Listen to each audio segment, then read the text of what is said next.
You want the Nanches? Tell him we going for Canelo next. Yes. Let's Tell him. go. Canelo, come on. Fans of both Canelo and Crawford have long hoped to see them face off, and the rumors of a potential matchup just won't go away. Just put me in the game, coach. Just put me in the game. Canelo Crawford, the biggest. After months of uncertainty, the possibility of these two champions fighting has gained new momentum. Though the journey has been full of ups and downs, there now seems to be a faint light at the end of the tunnel. Crawford's journey has been nothing short of remarkable. The former welterweight champion shocked the world by moving up to super welterweight and defeating the formidable Israel Madrimov. That victory earned him a fourth weight class title, and fans have been eager to see him take on Canelo. Crawford has made it clear he's ready, but will it really happen? I think with Terence Crawford will be big, you know. Even though a lot of people think it's a total mismatch, I think Crawford puts up a good fight. Canelo, the undisputed super middleweight champion, remains at the top of his game. Edgar Berlanga was a strong opponent in his recent title defense, proving why Canelo is still one of the best. Fans are used to seeing him fight on Cinco de Mayo, but his next opponent hasn't been announced, fueling rumors once again, with Terence Crawford's name leading the list. The others say, like, no, that's 2 more weight classes. Like, once he gets touched by Canelo, it's going to be different. I am concerned about him absorbing a Canelo punch, especially through the course of 12 rounds. We do know this about Canelo. He's going to slow down, you know, so I think if anything, Canelo would try to start fast and bang on him and break him down before he gets later, and he still got that kind of steam. Earlier this year, Saudi official Turki Al-Sheikh expressed serious interest in organizing the fight. With his resources and connections, many believed he could make this dream bout happen. But negotiations stalled when Canelo refused to discuss the fight before his bout with Berlanga. As a result, you know, there's so many components that make a champion. There's so many components that make a great, a legend. It's just so much to go into. It's a conversation that lasts an hour easily when we talk about all of the components that Terence Crawford has, all of the components that Canelo had, and how we find how they even out and who trumps one another, you know what I mean? We tried to do that with Errol Spence and Terence Crawford, and we see how that panned out, you know what I mean? Now, Al-Sheikh has made a surprising move, putting the ball back in Canelo's court. In a conversation with DAZN, he stated he's ready to restart talks, but only if discussions happen directly with Canelo.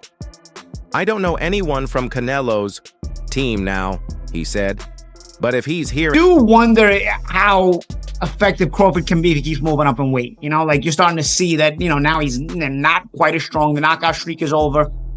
But he can box really, really well. But Madrimov pressed him the whole fight. So obviously the power wasn't getting the respect that he might have gotten when he was a little... Now, Al-Sheikh has made a surprising move, putting the ball back in Canelo's court. In a conversation with DAZN, he stated he's ready to restart talks, but only if discussions happen directly with Canelo. "I don't know anyone from Canelo's team now," he said, "but if he's hearing me..." And remember, Canelo is a guy who presses a lot. That's one thing Canelo does. Canelo's not very active, but he gets in your face, and he mentally presses you a lot by cutting off the ring, getting in your face.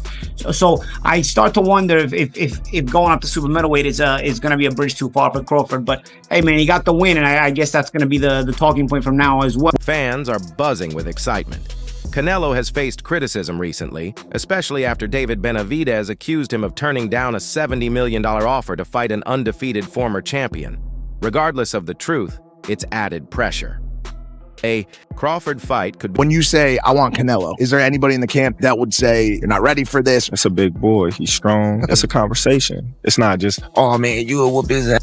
Yes, man type. Yeah, You know what I mean? I'm not. The stakes couldn't be higher. A win for Canelo would cement his status as one of the all-time greats.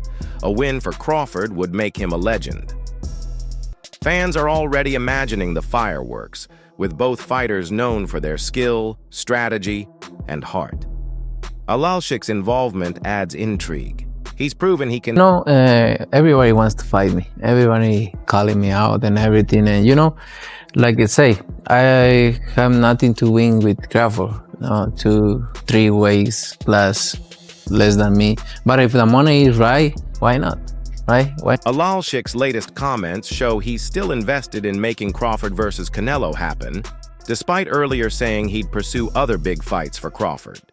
Crawford's win over Madrimov wasn't just another notch on his record, it was a bold statement. If I'm easy work, I heard him say I'm easy work. If I was easy work, you would take all that money that he's offering you. But yet and still, he want 200 million for Benavidez, and he want 150 million to fight me. So that just lets me know right there that I'm a threat to him. I'm a threat to him. I'm a threat to his legacy. Even Crawford found it tough to picture himself at 168 lbs in the past. Speaking to Sporting News before his victory over Errol Spence Jr., he said, "I ain't going up there," leaving fans doubtful. But with the fight now confirmed, I wouldn't mind seeing it. Me too. Me too. I don't know what the fuss is about. Crawford ain't no damn Jermell Charlo. He ain't none of them guys. Crawford's a different animal. This dude is #1 pound for pound, whether you have him on his list or not. Like, he's one of the top dogs in the game. He traveled up 4 weight classes, got the job done. A couple more weight classes. Yeah, it sounds crazy. It's never been done in boxing, but I think anything is possible. On the other hand, Canelo's win over Berlanga received mixed reactions. While it was a successful title defense, some critics felt it lacked excitement. This has increased pressure on Canelo to deliver a more thrilling fight next time. Crawford, with his... He's just a guy. It's a guy. He wants that challenge. And why not? Why not Canelo? He knocks him out. He knocks him out. That's just what it is. What it is at the end of the day. But I still want to see it, and I don't think Canelo knocks out Terence Crawford. On the Porterway podcast, Crawford admitted, "The Canelo fight was my motivation.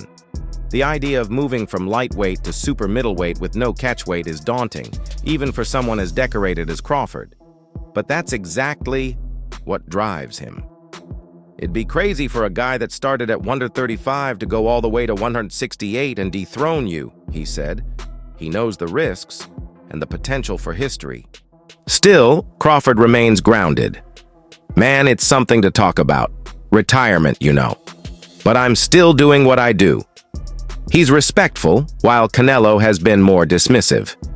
In the past, Canelo said a fight with Crawford offers no reward, as fans would claim Crawford was too small. Canelo believes he has everything to lose and nothing to gain.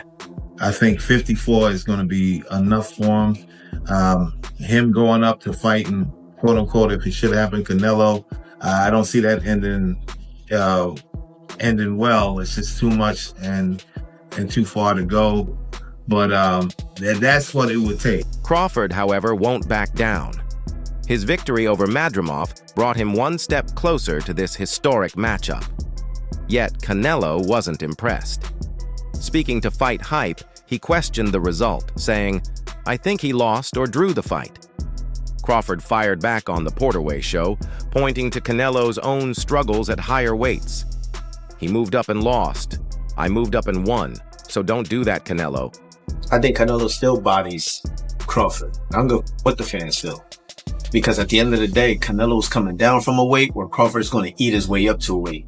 In order, and I'm going to keep saying over and over and over, in order for you to go up in weight classes, to be dominant, to carry the power, to carry the speed, to carry the physics, the way that your body's supposed to carry that weight, you got to gradually move yourself up. There's a reason why bodybuilders, weightlifters, athletes that compete for specific events, they gradually work themselves up. Crawford's case grows stronger when considering Canelo's past opponents. He recently fought Jermell Charlo, a former undisputed super welterweight champion. If Canelo was willing to face Charlo, why not Crawford? Fans see this as a logical next step. For Crawford, this isn't just about belts. It's about history. Moving to 168 lbs and beating Canelo would mark him as one of boxing's greatest ever. Crawford's journey has been extraordinary. From 135 lbs to 168, he's conquered every challenge. Now, at 37, he's ready for the biggest test of his career.